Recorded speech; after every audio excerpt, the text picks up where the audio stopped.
Hey, Tom here, FlipAnything USA. I'm getting an error here saying that we may not have the best stream health. If we don't, I'm sorry. We'll pick it up another time. But anyways, Alex Hormozi, somebody I don't know much about. I actually reached out to him once. I don't think I've heard back from him. Turned out I might have had a bad email, according to a friend of mine. But what do you guys know about Alex Hormozi? And also, by the way, those of you that are in my advanced real estate students, they're in my mentorship. Feel free to get in through the Zoom link if you want to chat live on here as well. Anyways, my name's Tom. I've been a real estate investor since I was 19 years old. I've done really well at it. The reason Leila Hormozi caught my eyes because she paid Grant Cardone $120,000. And I'm wondering, well, I had a feeling I knew why, but for a lot of you might be surprised. And so I thought we'd watch a little bit of this, and I'll be right back. It's the best thing I ever did. Woo! So, anyhow, so Alex had a chain of gyms. Yeah, I don't know much about him. It just seemed like he was fast growing. He seemed like a sharp guy. And listening to Leila's definitely sharp, engaging, and well, let's watch a little bit of this, and I'll make some comments.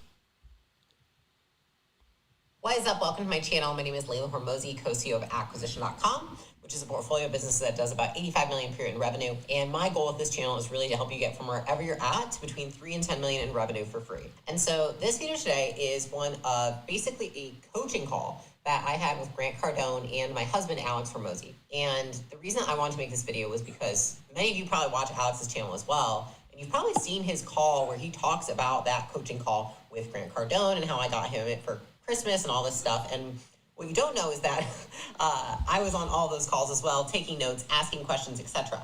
And so what I really wanted to go over today was kind of like my takeaways from those calls. And here's the caveat, is that you're probably like, well, Leila, he made that video a long time ago. Yes, and there's two things. One, I never watched the video. The reason I've never watched the video is because I knew I wanted to make a piece of content about it, and I didn't want it to be, I heard something that... And actually, I've never watched the video either that she's referring to with Alex Hormozi. But, so look, Grant Cardone is a talented speaker and a great marketer, and the people that I see raving about Grant Cardone the most are not people that made money investing with him or in his real estate prowess, but it's people that want to know how he gets so many followers. Why is he such a great marketer?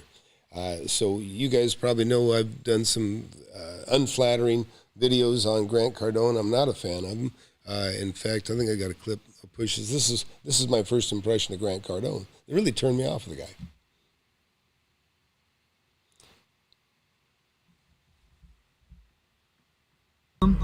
Yeah, I need my money. I gotta buy a Rolex.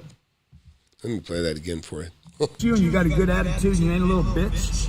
You ain't a little baby. You ain't crybaby. You ain't stupid baby. You ain't dumb. Yeah, I need my money. I gotta buy a Rolex. So that's when he was kind of cracking apart when the pandemic hit, and looked like he was under a lot of pressure. And basically, from what I gathered, he was kind of just having a meltdown at the moment, and it sounded like people were asking for their money back. People that had put money in with his fund and were saying, hey, I need to get my money, I'm concerned, and you saw his response. So this was a big turnoff for me, and but it made me look at him a little closer. And what I found is that the guy's a fantastic marketer. I know he's a good motivator for people, and the 10 times message, which I'm not exactly. I think it's do 10 times more, 10 times your efforts. All that's good stuff. You gotta up your game if you want to grow a business. Anybody that's ever built a business kind of knows that stuff. People that are successful know that, anyways. People that are trying sometimes a little blind, they need a little help for sure. And with me, I'm a real estate investor. That's what I do. That's what I've been the most successful at. And so when I saw this with Leila, I thought, well, let's take a look at this. And now you see down here at the bottom here, you can kind of look, and maybe it's not going to show me in this frame, but I'm going to jump ahead. I'll shrink this down just a little bit because see what I can see these lines here? So I can see the topics of most interest here. And I'll jump through that so we don't go through it. One thing about Leila I like about her a lot, she's a pretty girl, obviously easy on the eyes, but very intelligent. But she talks fast. She's very engaging. It's a real quality she has. And so let's watch a little bit of this, and we'll see where it goes. So you can see these here. So let's get in here. These are probably the main topics that she's getting on with Grant. Let's watch. I'm making content. Sometimes I come off the same way I talk to people in my company. Like I am used, like what I'm good at is talking to my team and having one-on-ones and doing things like that. I'm not like experienced with making content. And so I talk to people in my content audience the same way I talk to people in my business audience, which is like as if I already have earned their respect and authority. And the thing is that I had to realize, and this, when he said this made a lot of sense to me, I was like, I haven't earned the respect of any of you that are watching me. Like, what have I done for you? Why should you listen to me? Why should you give a fuck what I have to say? And that's something that I have to constantly hammer into myself because I realize that I haven't earned it. You know, I've only earned it within the context of my small atmosphere in my own businesses. I haven't earned it with anybody here. And so that was really important for me because I think that I tend to come off in a way that even sometimes I'd watch my videos and be like, damn, I sound like a bitch. Because it just sounds like I'm like, I know what I'm talking about, this, that. And I'm like, I do know what I'm talking about, but like saying it that way to people doesn't get them to listen. You know, if my mission is really to help people grow their businesses, I need to say it in a way that's relatable and that doesn't come off like I'm an asshole. So that was the first piece of advice that I took away.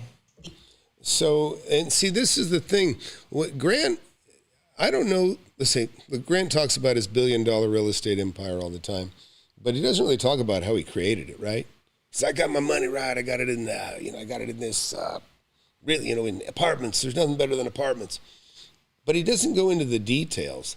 He built his $1 billion real estate fortune with other people's money. He's got 3,200 investors, and I've yet to see a one that has made a testimony about being happy about being in his investments. And he's had some legal trouble, and I wouldn't even hold that against him because that's going to happen with with the kind of growth that he's got. But I guess you can't really, if you're going to say you know everything about real estate, but the way you built your real estate fortune was just simply buying full retail properties with other people's money, it's really nothing to brag about. But what is something to brag about, and why people like Leila will pay him for his expertise, which is really marketing. It's getting people, I mean, a lot of people want to know, how do I get people to throw money at my fund? And I think Ryan Pineda actually talked about, I visited with Grant Cardone. Well, I'm pretty sure it was about how to build a fund, how to get money, and that sort of thing, which Grant does know about. But for me, you can't extrapolate that as to knowing how to do what's right for other people and their money. And that's my biggest problem with Grant, personally, is I don't think he's a good investor. I don't really think he knows what he's doing. I don't think he offers much to a small investor, somebody starting with zero, because that's not how he built his fortune. He built his fortune, talking, speaking, getting people to up their game with their businesses. He's got some books, 10 times this and that. That's fine. But all he did was convert his asset from the cash that he made doing that, what he does best, bought some real estate, bought some apartments, bought a house, but then started taking other people's money. And that's when he really built up.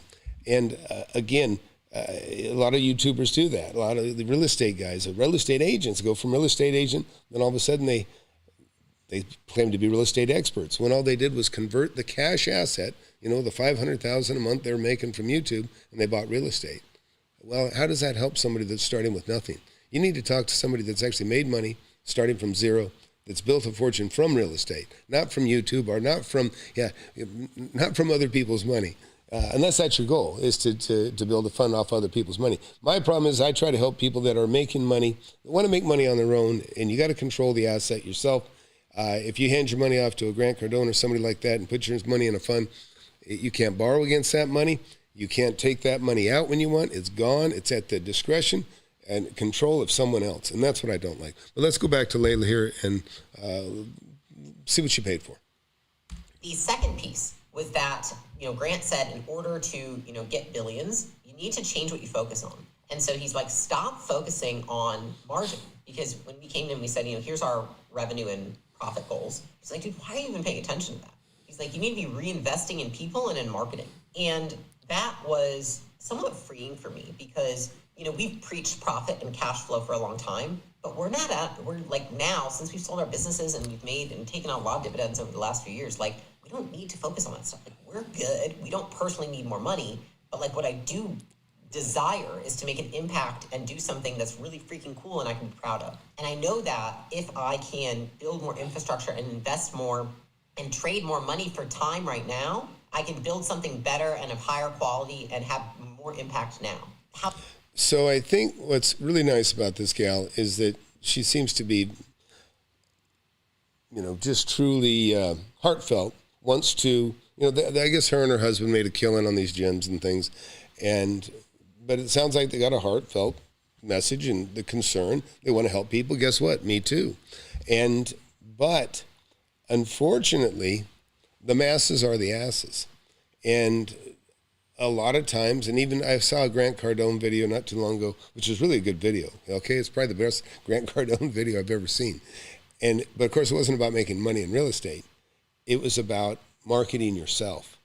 And within that context, he said, hey, exaggerate, which is lie, okay? I mean, you can call it anything you want. It's lying. Exaggerating is lying. And, you know, and listen, that's one of the reasons you'll see on my, you know, I show millions and millions of dollars made on my channel that I've personally made. I've shown my students how they've become millionaires in just 2 years. And if anything, I don't exaggerate. I like to under-promise and over-deliver. Even on every claim I make about money, the monies that I've made, I always claim less. I know that I've made more than I say. If I say I made 150, I probably made 170. If I say I made $1.5 million, I probably made closer to 2 million. I don't want to be a liar. I don't want to be an exaggerator. And the video that I saw from Grant, that's exactly what he's saying. You got to exaggerate. You know, so, you know, it's like I remember hearing somebody say, you know, about tall stories. Look at, you know, the truth isn't nearly as interesting as the reality. And so it makes it difficult to tell the truth if you're going to tell a tall story. And again, something I'm kind of banging on Grant Cardone. I do give him credit for being a good marketer, and I think he's been a good motivator. I don't think extrapolating that success as to saying you're a good investor is fair. I just don't think it's fair. But let's keep listening to Leila. How that really informed my decision making. Oh, hey, by the way, please hit that like button, hit that subscribe button. I'm not a very good marketer, so I forget to do that sometimes. But if you follow me, I'll show you how to make money. That I promise. You know, that was a few months before we started acquisition.com. And I'm thinking to myself, you know, how many team members do I hire? You know, in Jim Launch and Prestige and Allen, it was always like, you know, we've kind of got to be super scrappy in the beginning. In this business, I took a different approach, which was, I'm going to invest in the infrastructure early on. I'm going to get all the tech in place. I'm going to get the tech stack. I'm going to get the people. I'm going to get the systems in place before we scale, because we have the luxury of doing that. And because this brand is completely different. This is a different business than anyone that we have had before. It's not one that is built on quantity, but of quality. And so him saying that really helped a lot, because I think that's changed how Alex and I are looking at this, and we're looking at every dollar that we're spending in our business as a huge investment for it, not as an expense, and it's not something I'm worried about. And so I can tell you, like, this is the first time in business I literally haven't paid attention to profit. I haven't paid attention to bottom line. And trust me, we're very profitable. I got our statement last month and I was like, oh, we're super profitable. Didn't even know. But like, not having to focus on that, it just changes perspective. And listen, this is not for everyone. Like, I think it would be really hard for me to not focus on profit if I didn't already have a lot of cash or a lot of money or a lot of assets, right? And so, like, if you don't have that stuff, like, I'm not saying this is a good piece. Yeah, it's funny. What she's talking about is very true. You know, one of the issues you have when you're rich is, you know, there's a saying, you don't throw good money after bad. Well, when you're rich, guess what? You can throw tons of money, good money after bad. You can just keep throwing money at something and saying, it's going to work, it's going to work, it's going to work, it's going to work, and just waste your money for years. But the luxury and really the best thing about being poor when you start a business is that you don't have that luxury. Everything is based on doing things right. You have to do things right or you will fail. You will fail. And so she's in a position where she can throw money at things good or bad. And it may be to her detriment. I don't know. But this is interesting. And I'm formulating some opinions on this too as I watch this, to be quite honest. I think we'll keep watching. Piece of advice, but he knew where we're at. He's like, dude, you already have what you need. Like, use yourself, but like, you're trying to reach and have a bigger impact and like achieve your mission. Like, it takes a different kind of thinking to get there. And so that piece was really impactful for me. It's just like, you have to start focusing on different things if you're trying to hit $1 billion. The third piece of advice that he gave was that, he said this in passing again, is he said, marketing is not for me, it's for them. He said, I don't talk about what I want to talk about. I talk about what they want to know.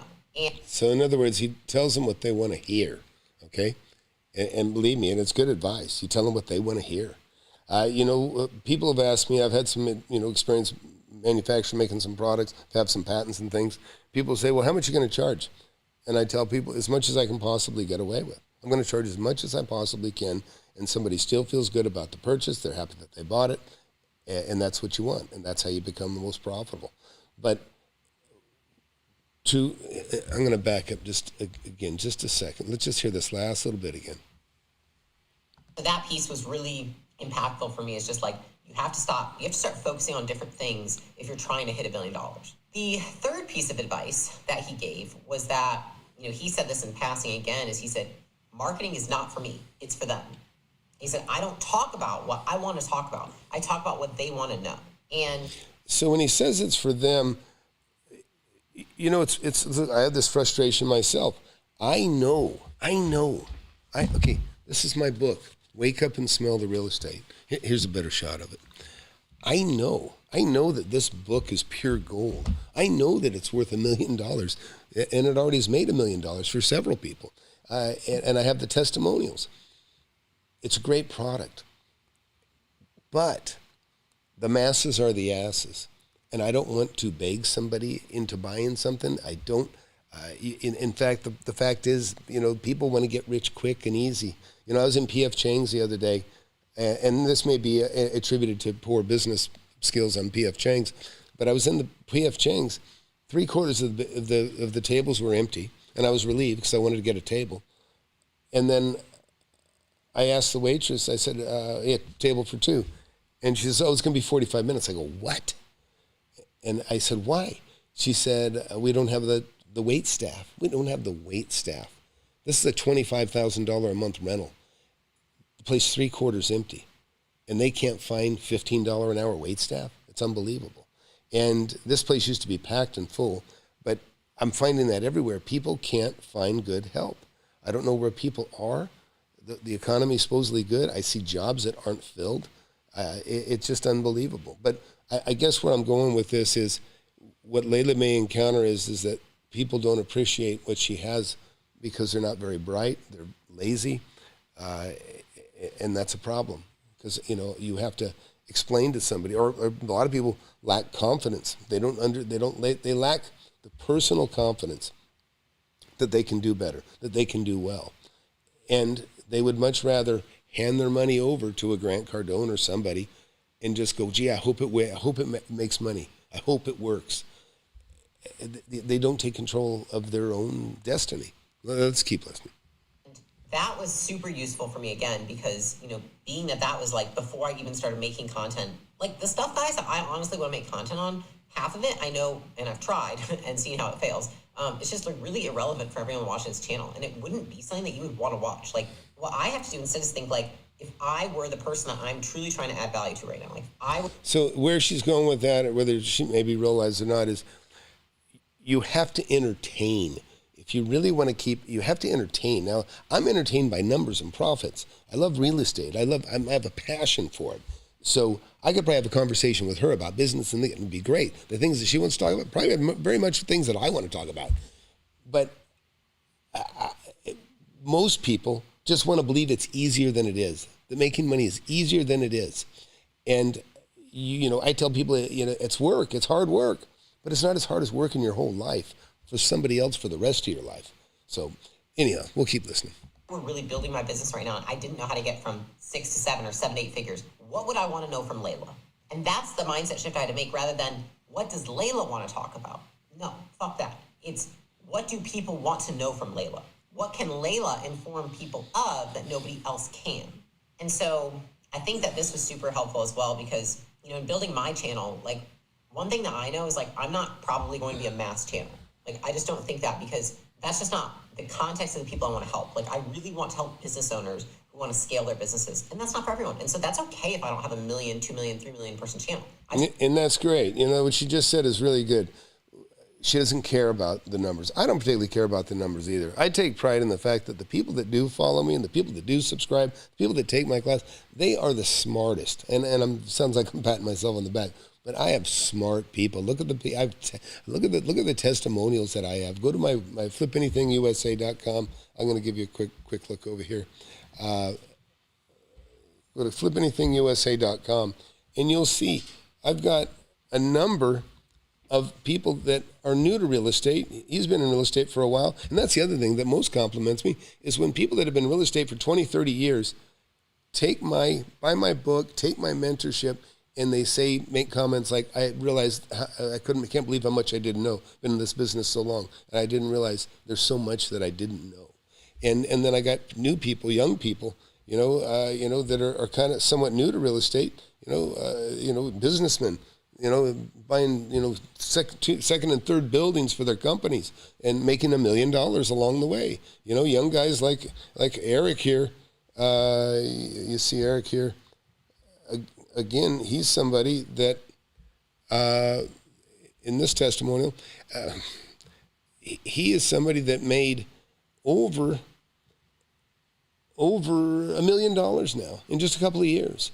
And that's the kind of things that real estate. So I have a passion for it. I don't care if I hit everybody. But let me tell you, I feel awesome if I can help another father like myself write checks for college, write checks for cars, write checks for houses, write checks for buildings, help people that you want to help. That's real. That's real. And anyways, let's get back to Leila. But I really like this gal. She's cool. She's very cool. Let's keep listening. Totally get that. But what I want to know is I'm having an impact on the people I am. And so what that means is that I have to focus on what are things that are in my brain that if taken out and given to the person watching this will be of the most value to them. And so it's really focusing on more of a serving aspect when you're making. And so, look, and I don't know anything about her. I'm not even sure exactly what she says. She says she wants to help people scale their business. Obviously, I guess her and her husband done very well. You just demonstrate. I mean, if you can demonstrate and show what you've done, that will get you the most intelligent audience, okay? I can tell you, I show people. I know I don't get in front of enough people, to be quite honest. I kind of effed up my channel because I talk politics, and and I got a dark cloud over my channel as a result of it. But or you can say I confuse the algorithm, possibly. But the fact is, Leila, you just need to demonstrate what you know and what you've been good at. And the people that you can see, you just watch my testimonials, and the people will tell you. Watch the video I did yesterday. I had 6 people on there that are all, I think, all millionaires now, all in the class within the last 2.5 years. And all of them, their biggest regret is that they didn't learn what they learned from me earlier in life. And if you can, touch people by just demonstrating experience, because that's what happens when people are sincere and looking for information. They quickly recognize quality, just like me watching you. So let's keep watching. Your content rather than a self-serving aspect. And I think that it's funny because it all comes back around when I was a personal trainer. I used to make content for my clients. And I remember seeing all these other personal trainers out there, and they didn't get a lot of referrals, and they didn't have a lot of word of mouth. And I had everything off word of mouth. And they were always like, I don't know why I'm not getting more referrals. And then I would even just look at their Instagram pages. And their Instagrams alone were just like pictures of them half naked. And I was like, the thing is that like when your client just needs to stop eating fucking milkshakes, the last thing they want to see is like their trainer half naked all the time, making it look easy. And so I was like, what would my clients want to see? And I was like, how about me struggling? How about the food that, I used to eat worse? No, they don't want to see that. They want to think that it's easier. To be honest, let me just talk about the masses are the asses.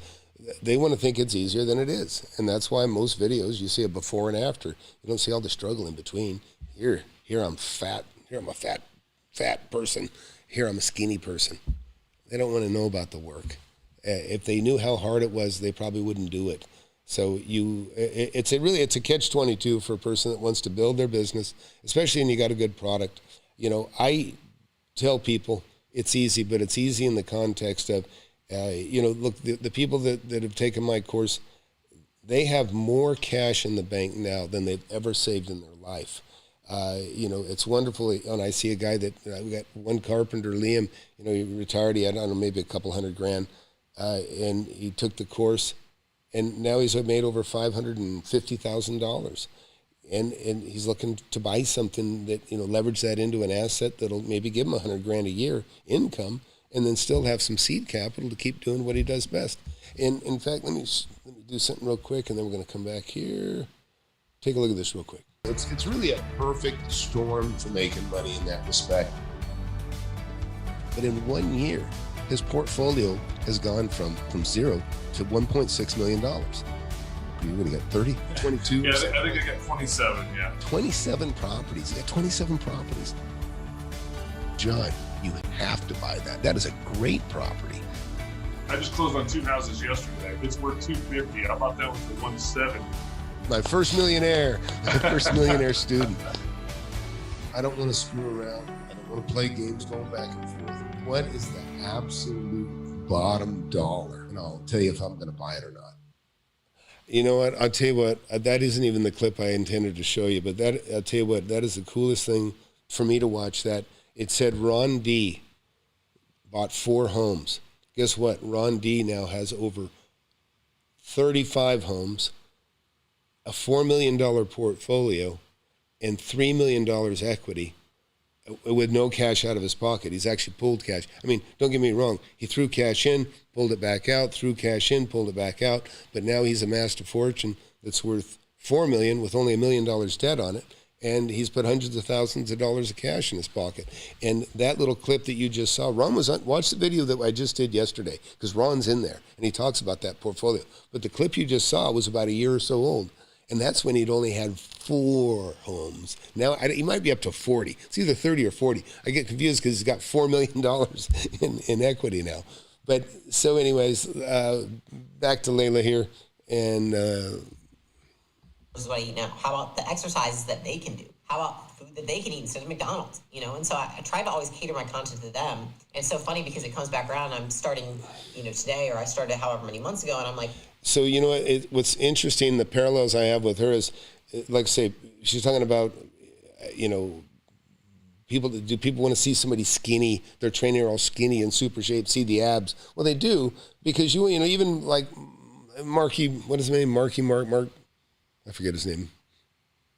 He's an actor. Mark. It's on the Wahlberg. Mark Wahlberg said, "I'm not going to listen to somebody tell me how to get in shape that's not in better shape than I am." And that's really plain, simple, good advice. Don't listen to somebody that's not in better shape than you, but also keep in mind, how did they get in that shape? In other words, if you want to get skinny, you don't want to take that advice from somebody that maybe got cancer and got skinny, right? And the reason I say that is, you got to look at how they got there. They got to look at how they got there. Because just because you see somebody rich and they say, here, buy this package of how to get rich, ideas that they have nothing to do with their wealth, that can happen. But so to Leah's point here, she's, thinking aloud, how do I, get people to see that there is a struggle, but there is a decent return, there's a payoff, Let's keep listening. what content do I make? And him saying that, I was like, well, fuck, I can't make the content. I can't make it for me. It's not for me. It's for them. And so it's like, when I post pieces of content, I'm like, is this going to add value to the lives of those that are consuming it? And that's really the filter I go through now, because it's not for me, it's for them. And I think that I got that from him, is just that led me to the question of, is this going to add value to the lives of the people consuming it? If it's not going to add value, then there's no point in sharing it. And do you have to trick them in order to get them in the door so that you can see, so that they can see that this is good for them, right? It's kind of a dilemma, because people want to think it's easier than it is. But if you maybe, I ask my questions myself.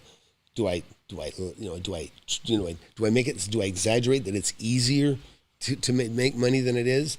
Or is it easier to get skinny and in shape than it is? So I see her struggling with some of the same stuff. And like, even sometimes I'll catch myself, I share something, I'm like, that was for me. I shouldn't have posted that. It's just like, how's that going to add value to the world? Like, I don't need to boost my ego. So that was the third thing that I learned from Grant. So it's interesting, because maybe it has to do with being successful so young, because she's a pretty young girl. And, look, I'm 60. I've had 4 kids. I've been wealthy really my whole working life. I made my first million when I was 27, and that was I was like in 1985 or 89, I guess 1989, and then I've done nothing but make money since then. But now that I'm, older and my kids are out of school, they're starting to make their own livings. What is my legacy? Oh, gee, he made a hell of a lot of money, took really good care of his family. That ain't enough. I want my legacy to be that I helped as many people become millionaires or make money. A million ain't going to be much money before long, folks. So, multimillionaires as possible, because that's what I want. I want people to, when I die, I want them to go, man, he helped me so much. That's what the legacy I want to leave behind, is one of that I really helped a lot of dads and moms do well for their family, because it's been easy for me to do that for myself, but showing other people that they can do it for themselves has been a little more of a challenge.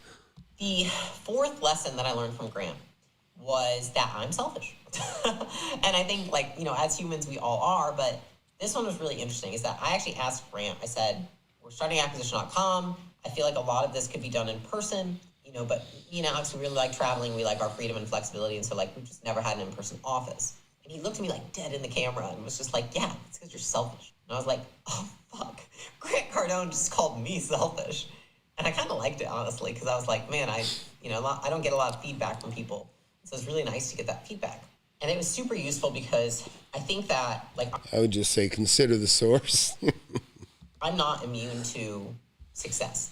We assume that future success will be easier than past success. And so we sometimes don't do what's required once we've already attained a certain level. And hearing him say that just reminded me of the mindset I had building our first business, and realizing that you have to accommodate the business more than the business accommodates you.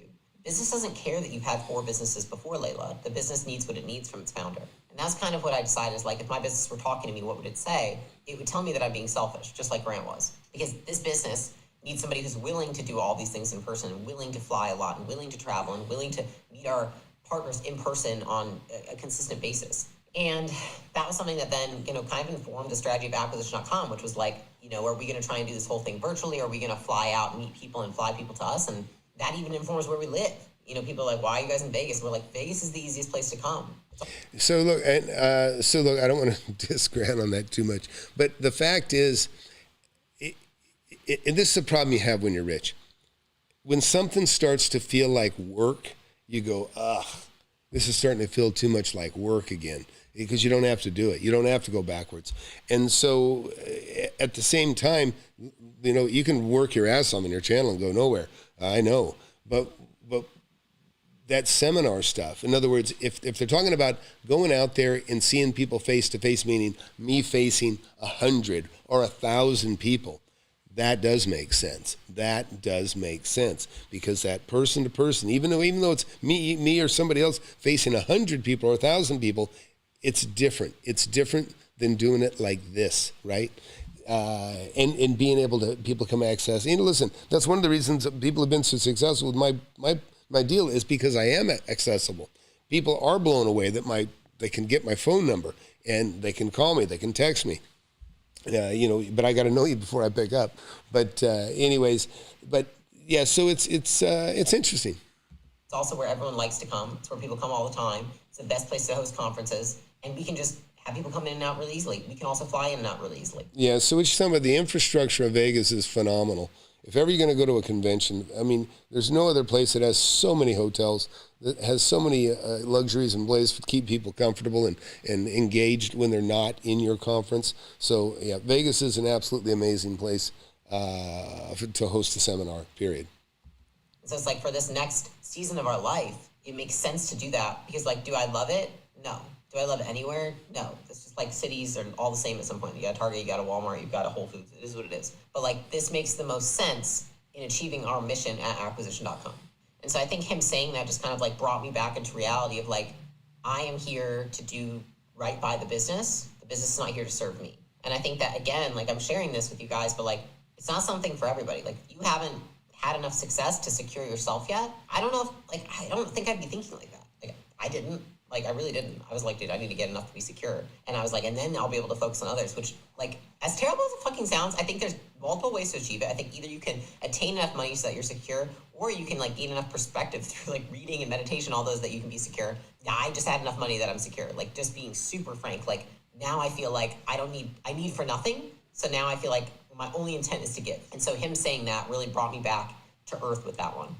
The fifth lesson that I learned from Grant Cardone, the fifth lesson from Grant Cardone I learned, I don't know, is that he said this again when we were talking about making content. He said, I'm not trying to be liked, I'm trying to be known.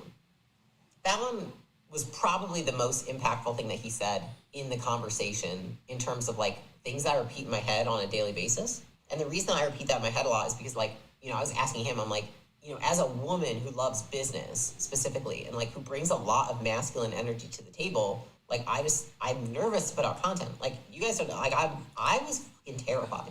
Like, I only started making content because I literally woke up one morning and I was like, I am not in integrity with what I tell people. Like, I'm out of integrity with myself by not making content because I believe I should be, and I'm not doing it because I'm being a pussy.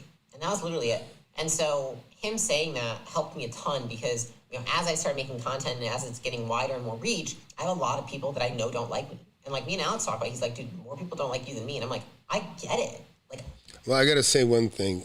I don't feel so bad dropping an F-bomb once in a while after listening to her talk. she outdoes me at least 3-1. Anyways, let's keep listening. I fucking get it. Like, I'm not the average, like, woman out there who wants to talk about, like, I don't know, other stuff. But either way, it's like, I understand that the more polarizing you are, the more unique you are. The more unique you are, the more polarizing. So I'm going to just say, listen, I think some of that advice is toxic advice. Yeah, I want to be, I don't want to be liked. I just want to be known. I mean, that's toxic. I mean, you can take that a couple different ways. But I mean, it's one thing. It's if I give somebody honest advice, you know, I tell them, look, you're blowing it. What you're doing is self-defeating. You know, you're lazy. You know, I mean, is that what he means by not liking it? You know, but I guess I would just have to say, you want to be respected, right? You want to be respected. You don't want to be, you know, so outrageous that, you know, you just, you know, like, look, here we go. Take a look at this. Again, a reminder. You got a good attitude, you ain't a little bitch. You ain't a little baby, you ain't crybaby, you ain't stupid baby, you ain't dumb. I need my money, I gotta buy a Rolex. So he's making fun of somebody that has given him money. And again, that's not how you talk. That's not, I mean, if somebody talked to you at a meeting like that, would you even think about doing business with him? I mean, I'm going to say honestly, Grant Cardone was at a low point. You could tell. The stress was obvious. He was going crazy. And, you know, he's got a jet. He can't do these seminars, can't do these things. A lot of pressure, a lot of worries, you know. And then he did that stupid video where he told everybody he was going bankrupt. In other words, think about this is why I say why this can be toxic advice. Because imagine he's up there, you're in a pandemic, you got money invested with Grant Cardone, and then he announces that he's going bankrupt. And he says he did it as a joke. It was just a joke. Think about that. 3,200 people have money invested with him, and then he makes the joke that he's going bankrupt. And those people are like, I need money. You know, what am I going to do? What's going to happen? What did I do with I hand my savings to Grant. I got no money to lean on. I'm losing my job. And now he's going bankrupt. It's terrible advice in that context. It's one of the stupidest things I've ever seen any businessman do, because you just tortured the people that have given money to you. And he used a lot of uncredited or unaccredited investors. In other words, people with low wealth, people that don't have a lot of wealth. And you can't play with people like that. And I'll tell you a real quick story and give you a quick example. There was a guy that got ripped off on a land scam out in Lancaster, California. He trusted one of these land companies, and he overpaid for his property. There's these land people that'll go over into like the Philippines and Hawaii, where people can't afford to buy the ground that they stand on, and then they promise them big profits. Sound familiar? On properties that they buy elsewhere. And so they bought elsewhere. They bought out in the desert, in Palm Springs. They bought in Florida, swampland. They bought desert land out in Lancaster, area. And this guy buys his land, and he's been paying on it for 20 years. And now his daughter is getting ready to, go to college. And him and his wife and his daughter come into a real estate office, and he says, "We came to sell our land to put our daughter through college." And then the real estate agent gave him the news. This piece of shit land you bought isn't worth as much as you paid for it 20 years ago. They took him out of the house, out of his office in a stretcher, okay? Because he had a heart attack or he had a panic attack.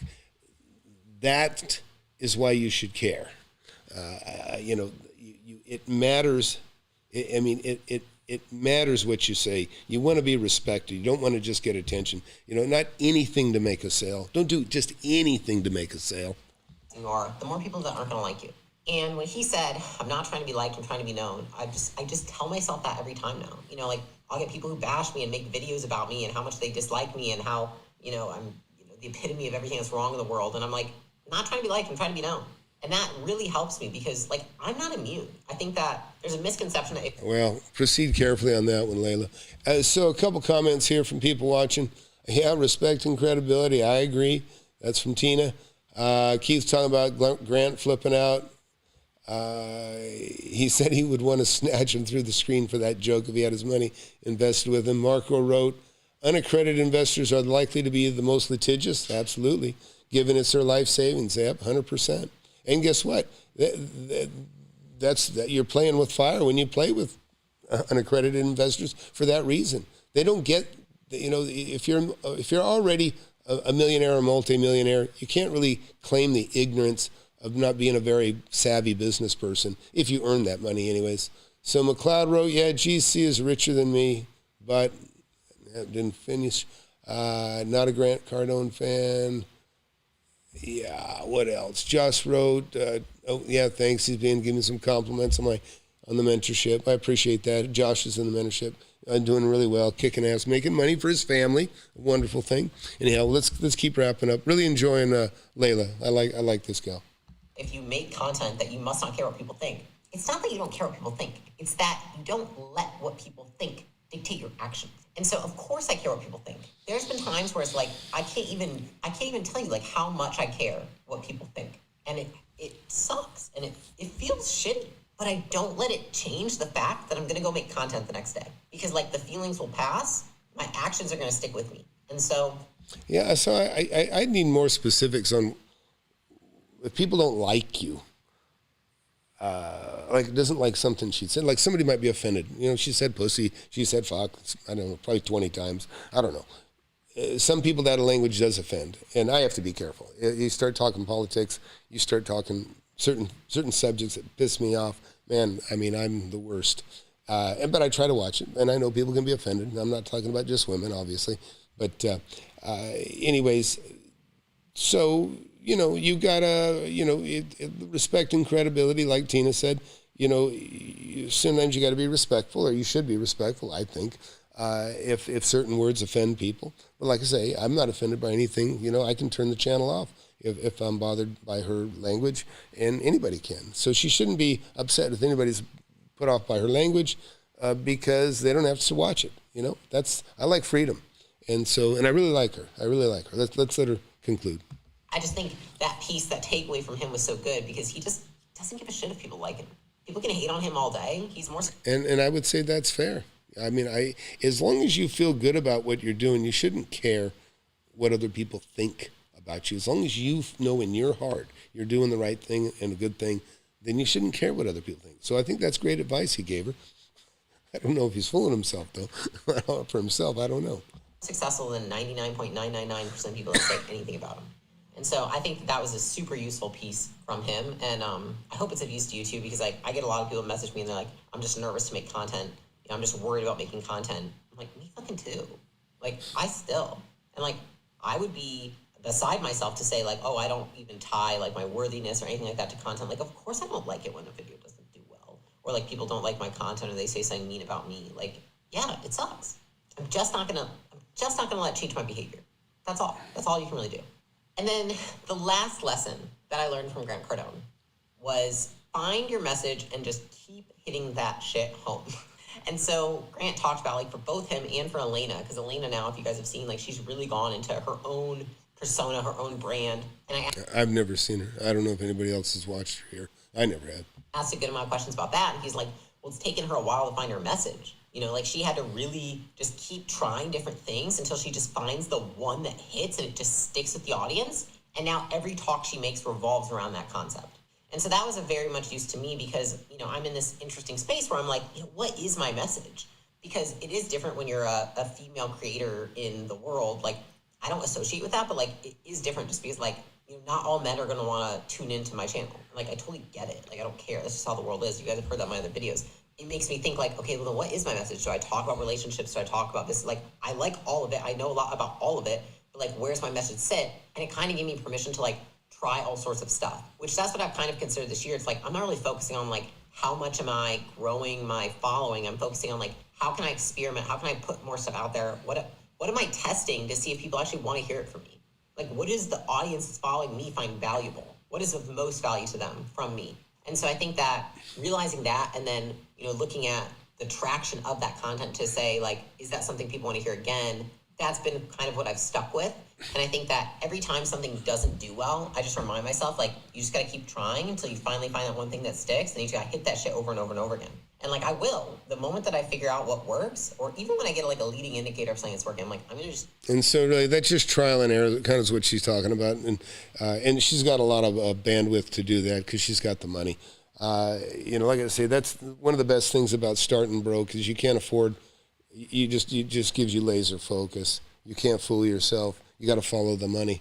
There's just, you know, you don't have options to, you know, just to you know, take the high road or to, you know, focus on your mission and not care about profitability. I mean, you got to be profitable or you just sink and go away. But she got another minute left. Let's hear it out. Keep hitting that shit home. And then we'll get to some of your comments there. Somebody wrote here, go to Grant Cardone to learn how to sell shit. Because that's obviously what people want to hear. And so it's like, people want to hear typically what is adding the most value into their lives. And so it's like, if my goal is to add the most value to the audience that's watching or consuming my content, I should be figuring out the thing that they're consuming the most of. And so those are really the 6 lessons that I learned from Grant Cardone.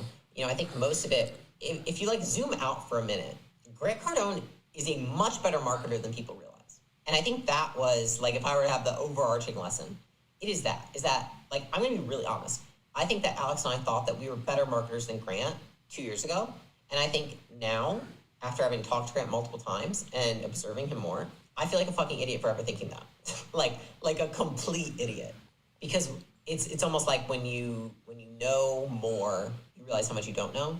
But when you don't know much, you think you know everything. Yeah, that's a great statement she just made. And I will say, Grant Cardone is probably one of the best marketers I've ever seen. But he's also probably one of the worst real estate investors that I've seen.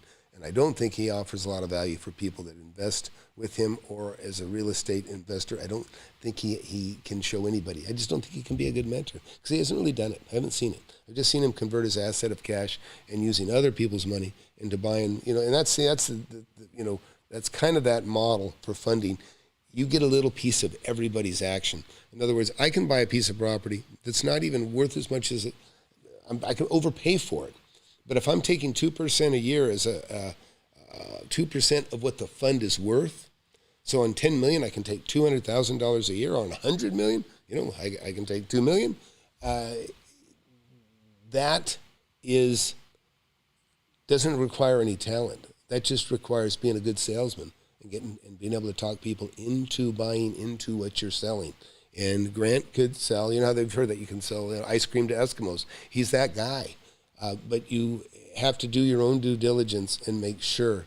Go see what's the cut. You know, I called out Grant Cardone in the video that I put him up. He said, I just cut myself a check for $800,000 and $1.2 million to the investor. So he took $2 million, he took 40%, and they got 60%.